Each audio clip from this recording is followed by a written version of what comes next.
Kapag ka nga nasubukan mo tong recipe ko ng buko pie, walang magtatanong sa'yo kung homemade ba yan. Lasang authentic na buko pie ng Laguna. Minsan nga may nagsasabing mas masarap pa kaya wag na nating patagalin yan.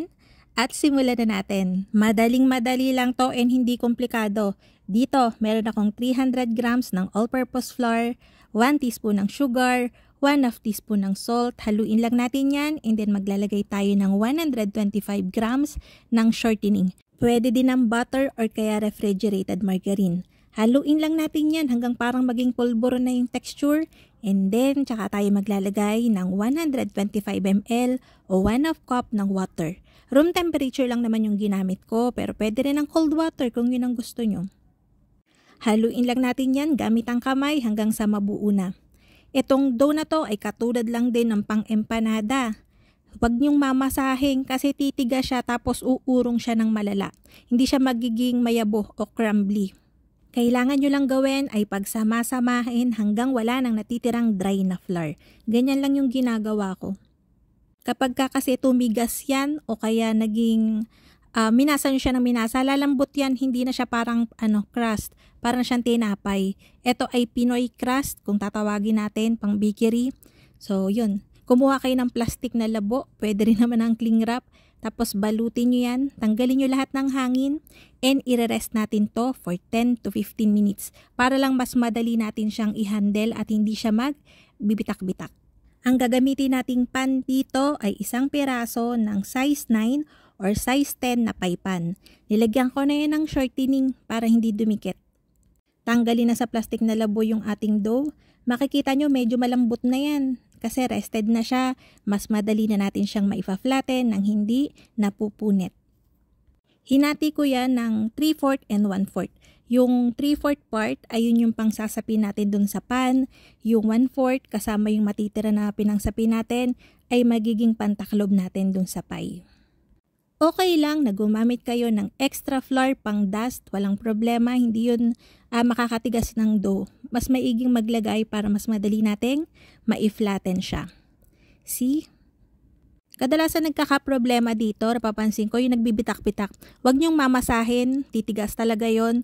Ang kailangan nyo lang gawin is i-rest. Pagka kulang pa sa rest, pag nakikita nyo umuurong pa siya, rest nyo lang ulit.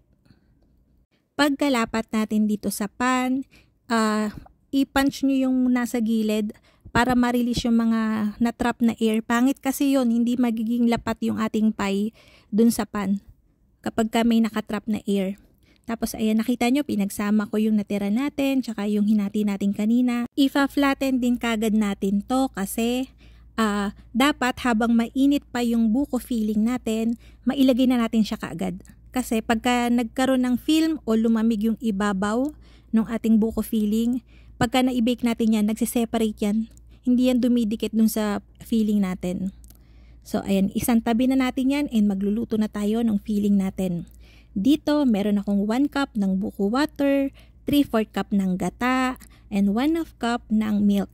Pwedeng itanggalin nyo yung milk and i-replace nyo siya ng coconut milk. Kaya lang, medyo magiging matapang masyado, medyo nakakaumay. Kaya naglalagay ako ng gatas. Naglagay din ako dyan ng pinch of salt, 1/4 teaspoon, 1/3 cup ng sugar, and 1/2 cup ng cornstarch. Hinalo ko yan and then lulutuin natin yan sa medium na apoy hanggang sa lumapot.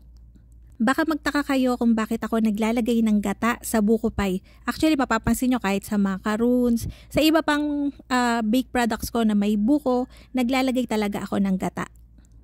Buko kasi medyo, hindi naman siya ganun katapang yung lasa, yung flavor niya, medyo bland siya. So yung coconut, nagpapa-enhance ng flavor ng buko. Tsaka ang ganda-ganda ng texture ng feeling ng buko pie kapag may gata. Hindi mo siya malalasahang cornstarch, maligat.